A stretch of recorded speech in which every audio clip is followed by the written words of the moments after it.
$1.800 millones de personas en el mundo creen y viven inspirados en el Corán.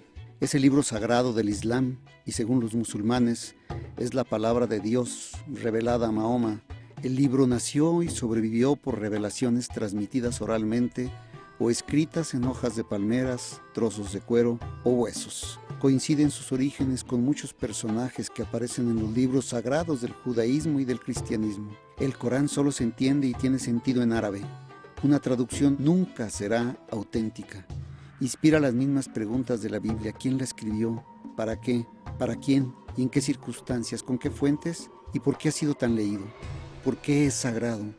¿Por qué es tan polémico y concebido como un libro perfecto y se enfrenta cotidianamente a críticas? Una respuesta posible a este dilema está en uno de sus propios aforismos: los hombres que condenan es porque no comprenden. Hola, ¿qué tal? Estamos en Libros que cambiaron la historia. En esta ocasión nos acompaña el doctor Alfonso Pérez Romo, un profesor universitario, un amigo y un gran conocedor, un gran admirador de lo que significa la importancia de los libros. Gracias, doctor, por estar con nosotros. Al contrario, gracias, Andrés. Empezaremos por preguntarle cuál fue el primer libro que usted recuerda que tuvo en casa o en alguna escuela que dijo: este libro para mí me marcó. A mí un compañero de preparatoria me enseñó a leer. Es decir, yo, como todos los chicos que nos enseñan a leer, empezamos a leer para aprendernos las cosas. ¿Verdad? O sea, es una lectura para memorizar. Y es una lectura un poco penosa, porque es un trabajo que estás haciendo para recordar la lección, la operación, esto y lo otro. Entonces, desde ya uno mucho, cuando es estudiante, la lectura de comprensión, ¿verdad? La lectura ya para fabricar imágenes mentales y todo ese tipo de cosas. Y un compañero que tenía, que después fue abogado en México, muy importante, me dijo: oye, tú no sabes leer, hermano, tienes que ponerte a leer. Y me dijo: te voy a enseñar a leer. Y se pegaba conmigo. Empezamos a leer El hombre del búho. Me ponía a leer alguna cosa y luego me platicaba y me hacía hablar de lo que había leído, que había entendido, libros que contenían metáforas, lecturas de poemas de López Velarde, cosas así. Él fue el que me enseñó a leer. Y me decía si hay un libro que me marcó. Sí, fíjate. Fue un libro relativamente sencillo, una novela romántica, La casa de la Troya, que leíamos los estudiantes cuando estábamos muy jovencitos. Fue una novela que escribió Alejandro Pérez Lujín, una estudiantina. Entonces, cuando éramos muchachos de prepa, pues nos ilusionaba mucho la vida de estudiantes. Se nos hacía que estábamos viviendo en el paraíso, ¿no? Que éramos el centro del universo los estudiantes. Sí, me marcó porque me llevó a conocer todos los lugares donde se llevaba a cabo aquella novela. Y cuando fui ya mayor y tuve la oportunidad de viajar a Europa, pues lo primero que se me ocurría era ir a ver a esos lugares, por la impresión que me había causado de jovencito aquella novela. Pero después ya empecé a leer otras cosas, fíjate. Ya cuando fui a México, pues sí, tuve otros amigos que me ayudaron mucho a ir buscando lecturas ya importantes. Recuerdo que una cosa que me marcó también mucho fue, recién llegado ya a estudiar a la UNAM, un amigo que me puso a leer La verdadera historia de la conquista de México, de Bernal Díaz. Sí. Pues en fin, por ahí empiezo uno a leer. Se va construyendo el mundo de los libros, del cual luego es muy difícil desprenderse, doctor. Ah, sí, no. Es como una especie de droga. Sí, claro que sí. O de adicción, que no sé cómo decirlo, pero el caso es que uno termina convertido en una especie de devoto de los libros y pasa uno por una librería y si no compra uno un libro, luego después empieza uno a tener una especie de convulsión, ¿no? Sí, sí, sí. Se vuelve compulsivo el comprar libros. Sí, sí. Al menos a mí me pasa. A mí también, fíjate, igual, exactamente. Procuro mejor no entrar porque ya sé que si entro voy a comprar, doctor. Y siempre tiene uno libros por leer en casa, ¿no? Sí. O sea, no es porque uno los compra y dices, es que ya leí todos los que tengo en mi casa. No, algunos son de consulta, otros son, sí, pues son literarios y entonces uno los lee completos o a medias, pero bueno. A mí todas las gentes que entran a tu casa, que ven muchos libros, me dicen, oye, ¿has leído todo eso? Digo, oye, no sé, hermano. Yo tengo aquí muchos libros porque me gusta leer y porque los tengo muchos como consulta, ¿no? Pero lo que sí te puedo decir es que leo todos los días. Desde que era muy jovencito, nunca he dejado de leer diario. ¿Alguna cosa? Lo que tú decías, propiamente no es adicción, fíjate, las adicciones te poseen. Sí. A tu pesar, te tienes que seguir drogando. Muchas de las gente que se drogan lo detestan, pero tienen que seguirlo haciendo. Y dañan. Y dañan. ¿No? Y la lectura no, mano. La lectura es una fascinación, es otra cosa. Bueno, a lo mejor le queda más el término de hábito, doctor. Hábito, sí, fíjate, hábito, sí. Es distinto. Es una distinto. Adicción. El hábito sí. Es una costumbre de repetir un acto. Claro. Que evidentemente produce placer, si no, no. Sí, no lo hace uno. No lo hacía. Hoy que vamos a hablar del Corán, doctor, me preguntaba si usted lo acaba de leer, por cuestiones que ya me platicará, pero usted ya conocía el Corán desde su juventud. ¿Cuándo supo por primera vez de la existencia de este libro? Fíjate, a mí me empezó a interesar mucho todo lo que tenía que ver con el mundo islámico. Cuando empecé a estudiar el arte del siglo XVI en México, porque me encontré muchos rasgos en la arquitectura, por ejemplo, del siglo XVI, de cosas islámicas. Y cuando fui a España por primera vez, lo que más me impresionó de todo fue la huella que dejó el Islam en esos 800 años en España. Entonces me aficioné mucho. Aparte que te tengo que decir, por mi profesión de médico, pues me gustó muchísimo también encontrarme con la participación tan importante que tuvo el mundo árabe en el desarrollo de la medicina a través de los años, en la Edad Media, en el Renacimiento, en todo. Entonces, todo eso me hizo interesarme mucho en el mundo islámico y caer después pues en el Corán. Porque cuando te metes en el mundo islámico, siempre acabas en el Corán, porque es el motor que mueve todo. Todo el mundo islámico, político, económico, religioso, artístico, lo que quieras, tiene por centro de gravedad y por movimiento el Corán. Déjeme confesarle que a mí me pasó que cuando yo escuchaba el Corán, actuaba con prejuicio. Un prejuicio que nace de la publicidad que gira en torno al islamismo y al Corán en particular, pues porque uno pensaba que era una interpretación religiosa que estaba muy cercana o la asociaban mucho con los actos violentos y particularmente terroristas que existían en relación con los Estados Unidos y con la zona del Oriente, donde está toda la región esta de la península arábiga, partes del norte de África y algunas otras regiones pequeñas, pero algunas pequeñas, algunas regiones de Europa, ¿no? Entonces yo debo decirle que no entré en contacto con esto porque eran de esas lecturas que uno decía, no, yo no voy a leer algo que a mí me puede provocar no estar conforme, ¿no? Creo que me ganó el prejuicio, doctor. Te ganó el prejuicio.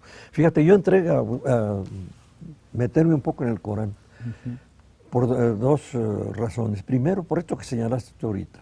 Es decir, la cuestión del advenimiento del nuevo terrorismo islámico que nos ha impactado tanto en los últimos años a todo el mundo, pues hizo que me asomara a ver qué había en el Corán según esto. Otra cosa muy importante, la cuestión de la gran diversidad cultural en los distintos estados islámicos. Me llamó mucho la atención, sobre todo por el tratamiento a la mujer. Sí. Entonces, pues me llama la atención, a ver, pues, ¿qué dice el Corán? ¿No? Pues vamos a ver el Corán. Todo. Entonces, todas estas cosas me hicieron adentrarme en ver de dónde venía todos estos hábitos culturales del mundo islámico. Mucha gente cree en esta religión. A mí me sorprendió ver el dato. Es el 23% de la población mundial, comparativamente con la religión católica y con los cristianos, que representan el 17%. Estamos hablando de una religión que tiene muchísimos seguidores y es matemáticamente imposible pensar que tantos seguidores resulten todos de manera uniforme que están equivocados, ¿no? Pensé, debe haber alguna cosa o muchas cosas positivas en el contenido Por supuesto. del Corán. Por supuesto que sí, fíjate. En primer lugar, es un planteamiento religioso muy sencillo de seguir. Es decir, el dogma religioso del Corán es simple. Es una religión que exige pocos ritos, no tiene clero. ¿Qué quiere esto decir? Que convierte al musulmán en un testigo permanente ante Alá, ante Dios, en todos los momentos de su vida, sin intermediarios de ninguna clase. ¿Verdad? Es muy diferente con relación Muy diferente a la completamente a la situación, por ejemplo, de nosotros los la cristianos. católica y la cristiana, ¿no? Que tienen Sí. sacerdotes como intermediarios prácticamente por todos lados. Tiene eso. Y sobre todo, fíjate, el cristiano, como depende mucho de los intermediarios y de los rituales, las cosas sacramentales y todo, Sí. se siente religioso en el momento que cumple con estas, Con los rituales. con los rituales. Pero no vuelves a ser cristiano en los demás momentos de tu vida. No eres cristiano cuando eres comerciante, no cuando eres empresario, ni cuando eres político, ni cuando eres nada. Ese es lo contrario del Islam. Lo que no entiende la gente ahorita es que el musulmán es religioso en todos los momentos de su vida. Toda su vida, los actos más simples de su vida, cotidianos, están relacionados y tienen que ver con que estás en presencia de Alá. Ese es el problema. Muy bien, doctor, pues hemos terminado el primer segmento del programa. Lo invito a que sigamos comentando un poco lo que significa tanto el contenido como los seguidores del islamismo y del Corán. Regresamos en un momento.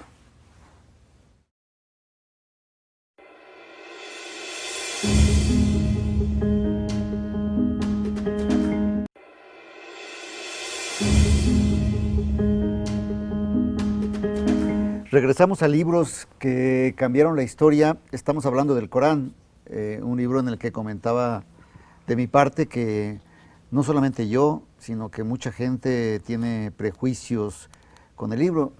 Tal vez esto se deba a algo muy simple, a la ignorancia, ¿no? Es decir, sin que suene como una palabra peyorativa, ignorancia es ignorar, es no saber. Sí, claro. Y tal vez, doctor, algunas de las cosas que a mí no tal vez, estoy seguro que de las cosas que a mí me empezaron a sorprender es que yo ya conocía el Corán sin saber, o partes importantes del Corán, pues porque no sabía que muchos de los elementos que vienen en el contenido de este documento, de este libro, son documentos que nosotros conocíamos como bíblicos. Es decir, el Corán tiene, por decir algo, personajes como Moisés, Abraham, personajes del Antiguo y del Nuevo Testamento, tiene la huida de Egipto, tiene el nacimiento de Jesús, reconoce la existencia de María, ve a Jesús, a Jesucristo como profeta, y digo, no, entonces sí conozco el Corán. Seguramente hay muchas cosas que no conozco.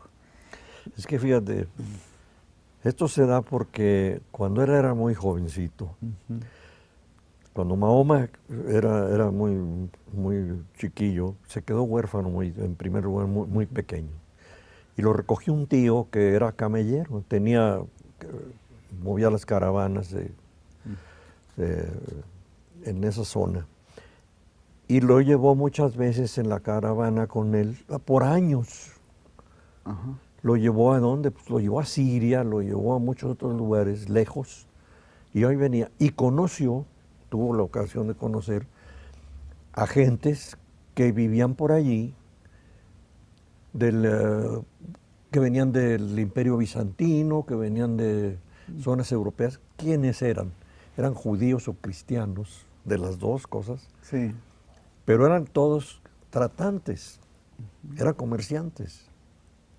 La gente que se iba para allá, lejísimos en aquel entonces, en esa región del Medio Oriente, era una región de paso nada más para las mercaderías que venían de Asia, de la India, para entrarlos hasta Europa.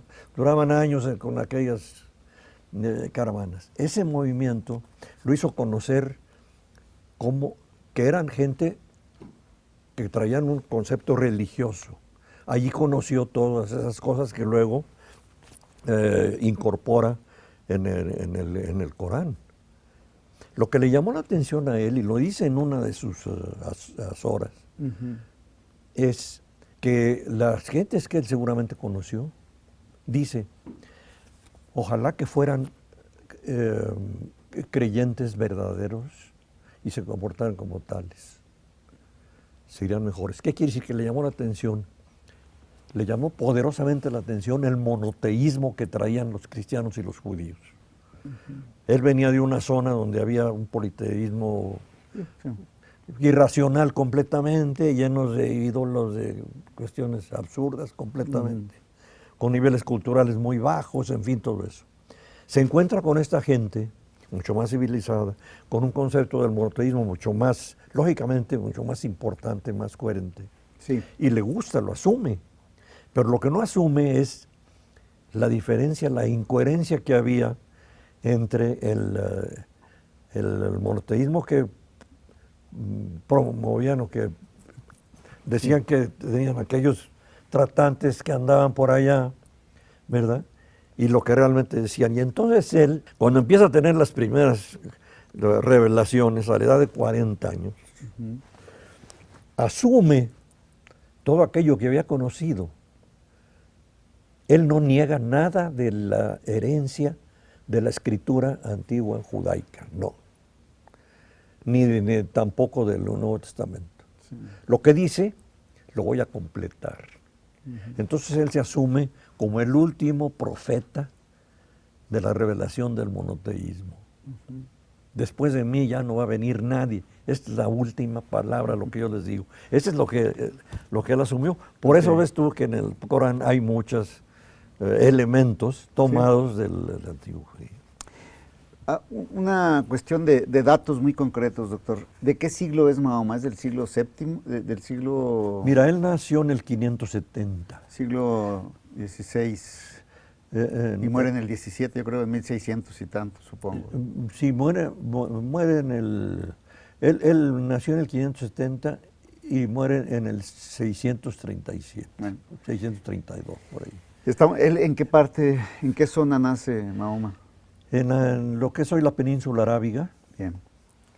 En la Meca, lo que es hoy la Meca. Estamos hablando de un libro que tiene una gran cantidad de capítulos, me parece que 64, doctor. No, 114. 114. 114 azoras. Azoras, que son los que equivalen a los capítulos. Y 2.600, más o menos 2.600 versículos. Ahora, tiene esta condición el Corán, mira. Hay libros interesantísimos de muchas cosas en la vida, miles de libros, pero que necesitas irlos a buscar y está guardado todo el conocimiento que tiene en una biblioteca. Si no vas y lo buscas, ahí está, pero guardado y nadie se va a saber, ¿verdad? El Romeo y Julieta de Shakespeare, el Hamlet.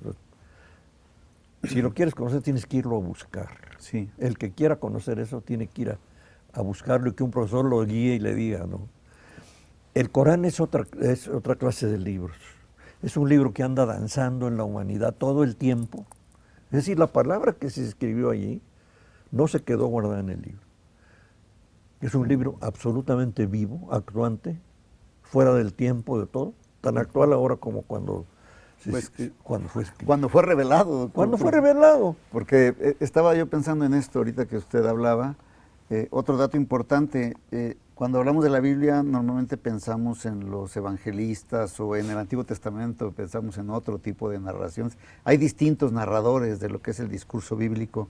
En el caso del Corán, estamos hablando que fue producto de una revelación, es decir, una revelación es una palabra que está asociada con una persona que recibe la voz de Alá, en este caso, de Dios, sí, y él simplemente la dicta, sí, la dicta para que alguien la escriba, porque el Corán está escrito originalmente en árabe clásico, ¿no? En árabe clásico, sí. ¿no? Entonces, es una revelación, inclusive a veces se llegó a pensar que Mahoma no sabía leer y escribir, que por ahí se ponen algunas cosas que son medio locas, pero el asunto es que independientemente de que supiera leer, escribir o no, que yo creo que sí sabía, era que es una especie de mensaje divino que se transmite mediante esto, una revelación, y dictan, es un discurso dictado, que también tiene, por cierto, una entonación, es la entonación de la lengua árabe, que normalmente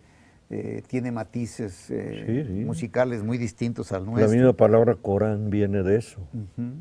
Quiere decir que la palabra Corán en árabe quiere decir hablar de otro modo, casi cantado, es decir, darle otra entonación a lo que estás hablando. Y casi siempre se lee por eso en voz alta y con una entonación especial. Sí. Es difícil separar la letra escrita digamos que de la entonación o de la musicalidad que se le da, la musicalidad que se le da a la palabra. Y entonces, doctor, estamos ante un documento que me decía usted hace un momento en el primer apartado del programa, me decía usted que no es un texto que se busca, es un texto que inclusive el objeto mismo, me ha tocado ver en los rituales de quienes utilizan el Corán, no sé si en otras religiones también, que el objeto mismo del texto es un objeto sagrado y sirve para hacer algunos movimientos y tocarlos, pero además lo tienen que memorizar. El hecho de no tener a un sacerdote, tienen que memorizar muchas de sus afirmaciones, muchas de sus dictados, que se van directo a la conducta de las personas, ¿no? Claro. Fíjate, el Corán tiene tres características importantes. Sí. Por un lado, tiene el dogma religioso del Corán. Por otro lado, tiene una serie de prescripciones de vida, morales. Y por otro lado, es el paradigma de la lengua clásica árabe. O sea, tiene esas tres características el Corán. Ahora, tampoco es un libro así como para leerlo de corrido, no se puede. ¿Por qué razón? Por lo que señalabas tú hace rato, Mahoma recibía lo que él decía que eran las revelaciones. Y las decía, ¿a quién? Pues a sus familiares, a sus allegados. Todavía en el tiempo de Mahoma no se conocía el papel. Sí. Entonces, o memorizaban las cosas o las ponían en pedazos de cuero, tablas, o quién sabe dónde las dejaban. ¿Qué quiere esto decir? Que el Corán no fue un libro que se escribió de corrido. Duró 23 años para que se quedara establecido como lo conocemos hoy, ¿verdad? Eso fue lo que pasó. Todo lo que estuvieron juntando, hubo un momento que un autor lo juntó todo como Dios le dio licencia, pensando más o menos en los conjuntos, los acomodó.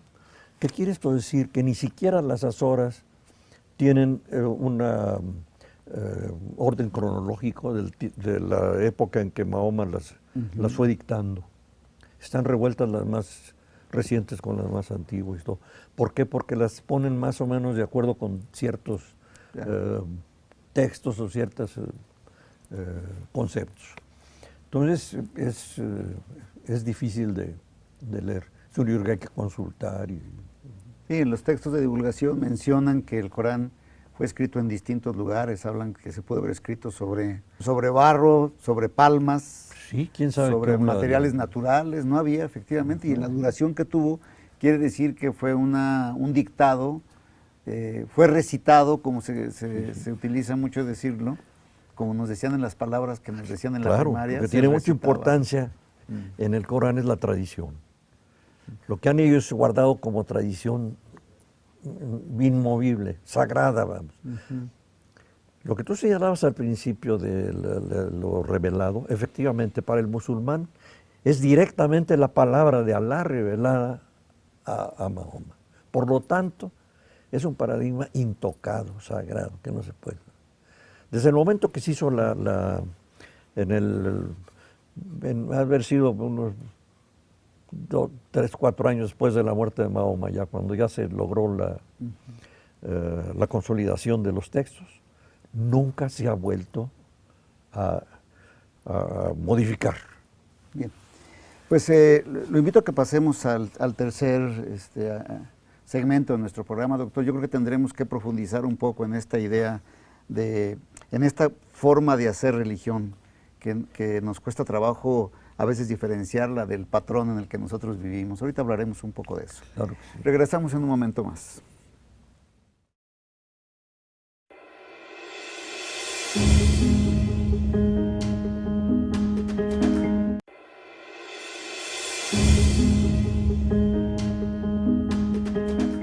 Estamos en los libros que cambiaron la historia y hablamos del Corán. Nos acompaña el doctor Alfonso Pérez Romo, un universitario de corazón que en algún momento le ha tocado leer con cuidado superior al que nosotros en promedio lo hacemos, y es por eso que está con nosotros. Estábamos hablando, doctor, de cómo se va haciendo, cómo se va construyendo el fiel, el seguidor, no sé cómo llamarlo, el devoto al islamismo.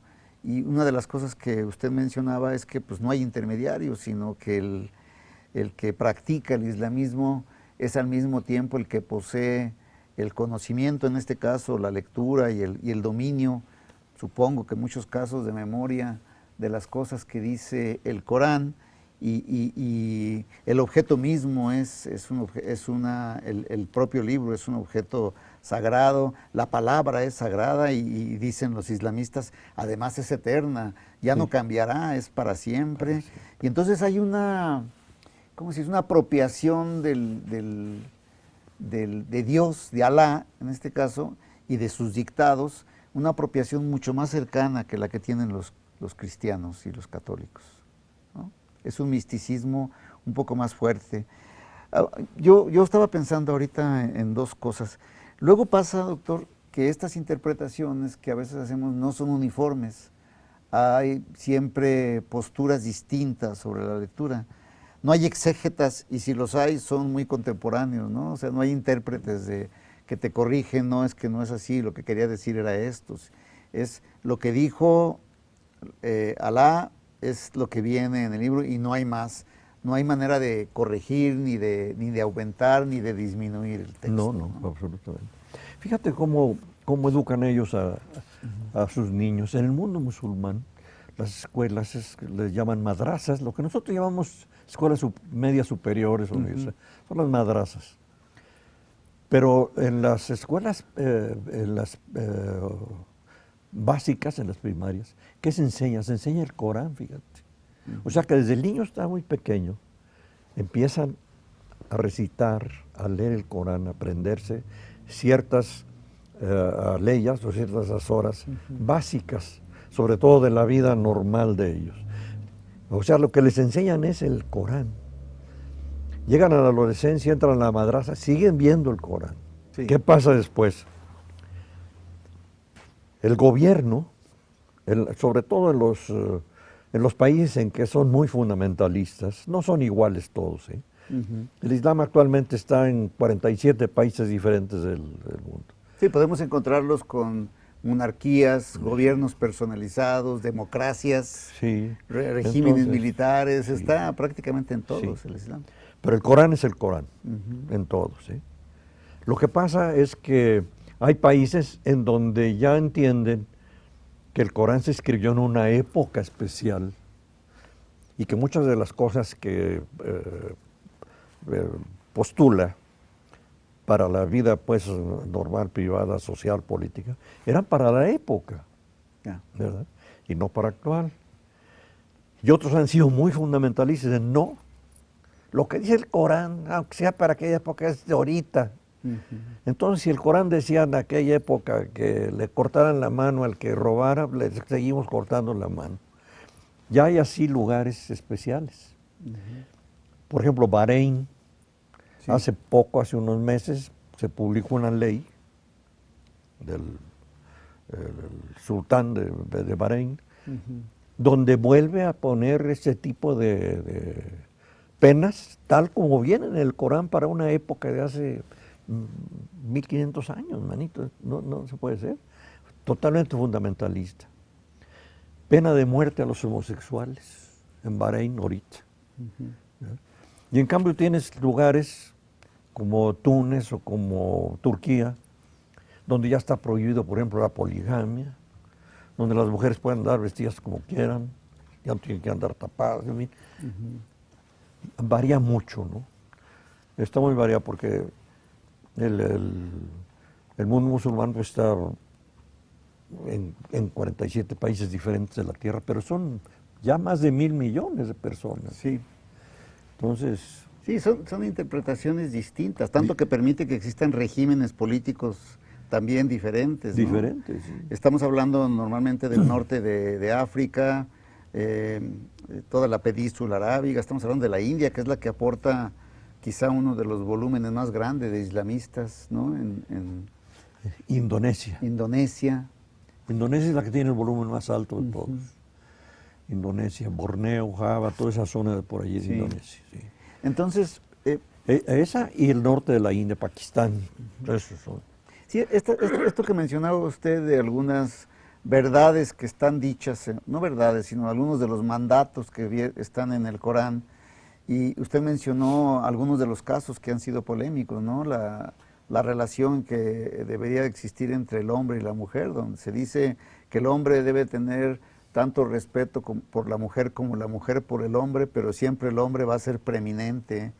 O la... Sí, hay unas horas que dice el hombre es un grado superior a la mujer. A la Dice, mujer.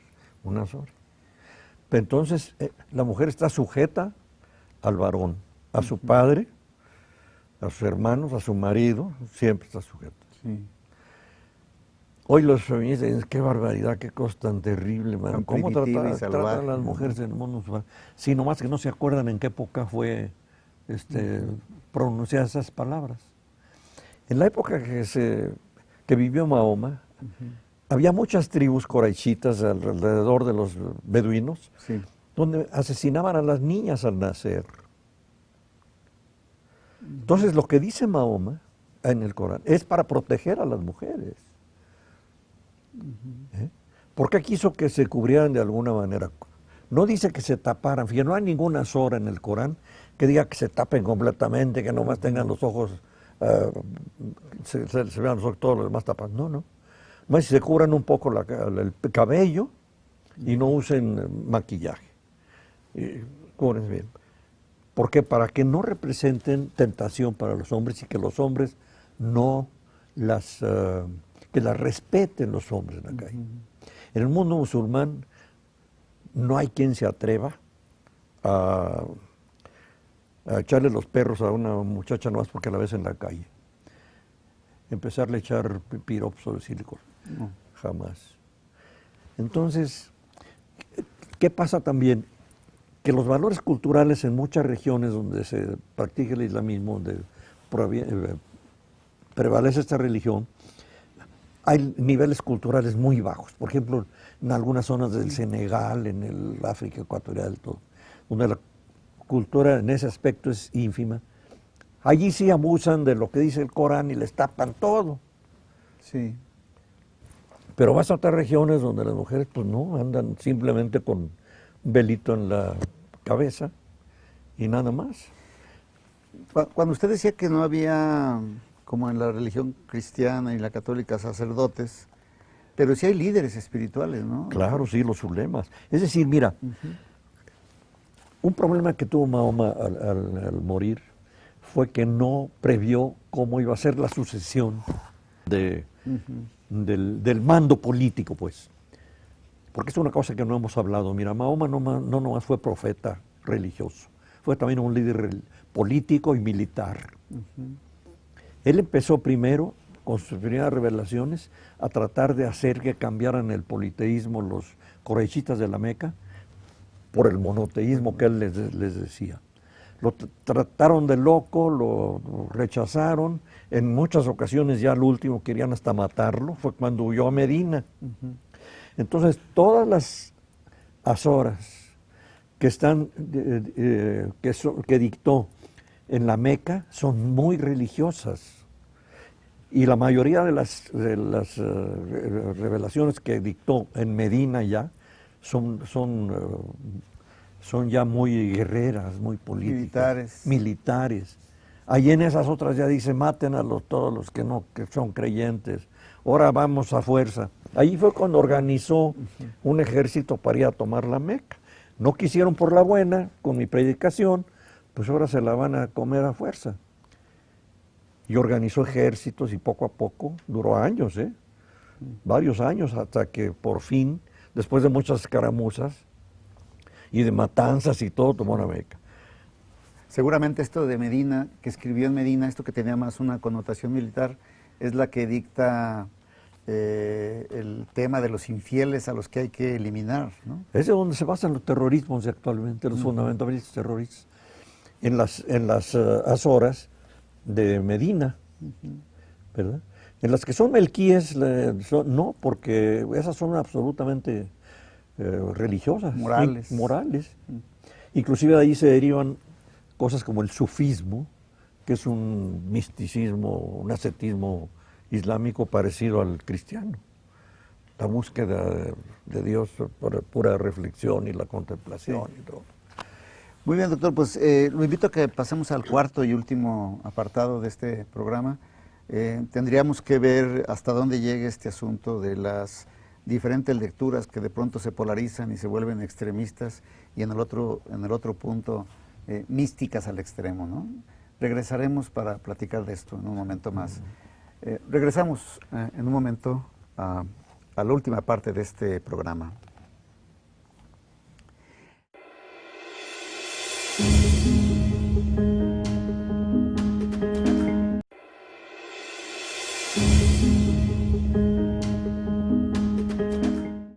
Regresamos a los libros que cambiaron la historia. Estamos viendo lo del Corán y yo me preguntaba, doctor, ¿en qué momento empieza a convertirse el Corán en estas dos visiones del mundo? Una que aparentemente es muy violenta y otra que es muy mística. Usted ya adelantó algunas cosas.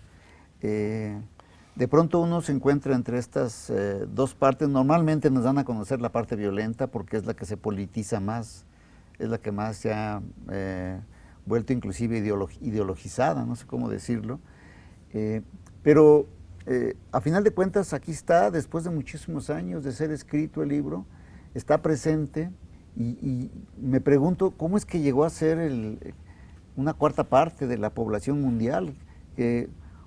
En el caso de la religión, los apóstoles, de la religión católica y cristiana, los apóstoles se fueron a difundir la buena nueva por todo el mundo. ¿Cómo se difundió el islamismo en estas regiones que hoy son claramente islamistas, doctor? Mira, yo creo que se puede explicar por hay algunas razones. En primer lugar, las primeras zonas en donde se difundió eran zonas de baja o difusa cultura todavía en aquella época, ¿no? No era el mundo de la Europa occidental que estaba empezando a reorganizarse después de la caída del Imperio Romano, sino eran mundos completamente sin organizaciones políticas como estados, sino eran grupos humanos dispersos, con pensamientos religiosos muy informales, diferentes, muy elementales completamente. ¿Qué pasa entonces? Empieza a difundirse rápidamente un monoteísmo, pero que da también, porque el Corán lo tiene, normas de vida. Y les empiezan a hacer organizaciones. Organizan, por ejemplo, la fiscalización, la organización de que empiecen a cooperar todos juntos para hacer grupos humanos cooperadores, Sí. ¿verdad? Ya socialmente bien formados. Entonces, esto yo creo que ayudó muchísimo. Otro, ayudó la fuerza.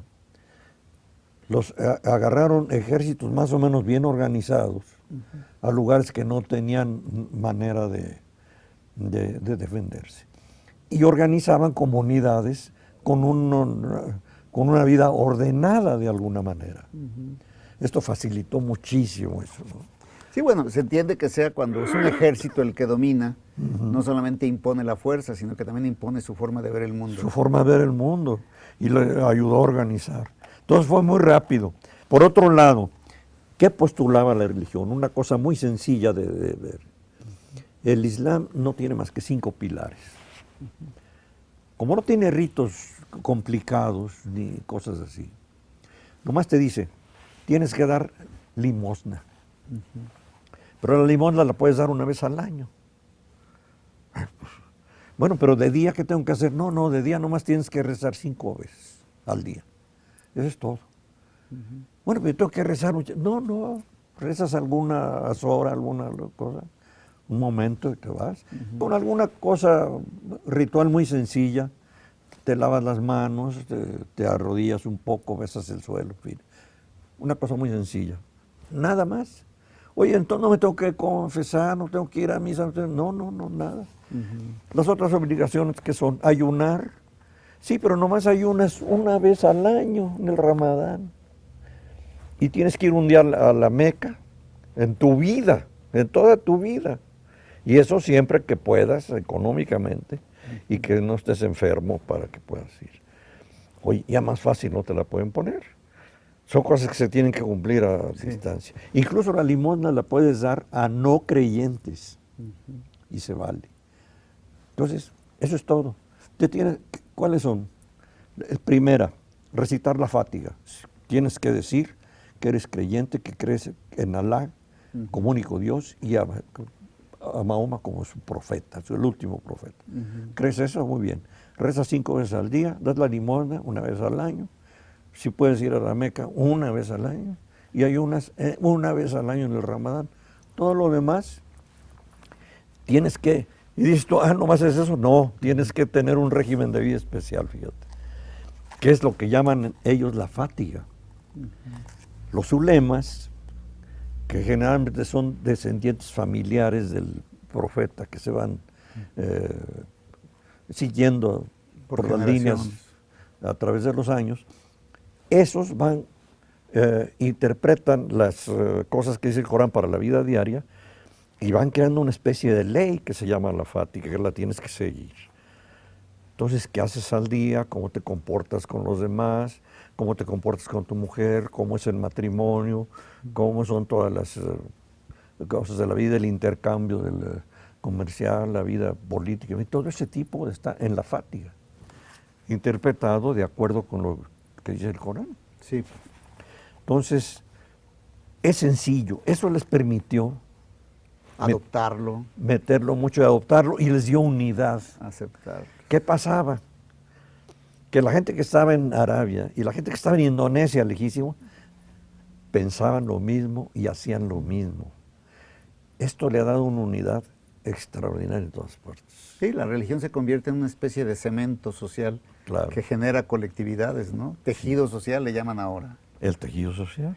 Era entonces la fuerza, pero la otra razón por la que se difunde es la sencillez del discurso, del mandato, y el otro era la persuasión, ¿no? Porque decía cosas que parecían atractivas seguramente. A mí, una de las que leí que me gustaron era a propósito del saludo.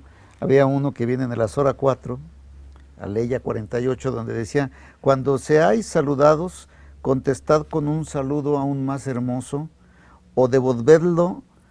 Dios tiene en cuenta todas estas cosas.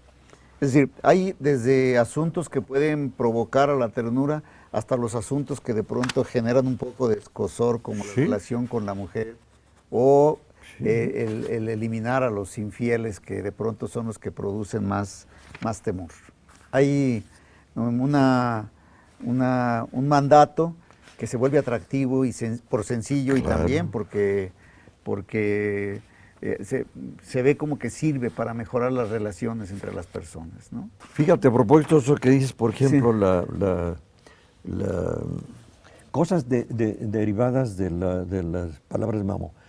No nomás está el Corán, también están los hadices, es decir, las cosas que guarda la tradición, que dijo él, no como revelación, sino en lo que comunicó a sus familiares y a las gentes que le seguían en la vida diaria, y las han guardado.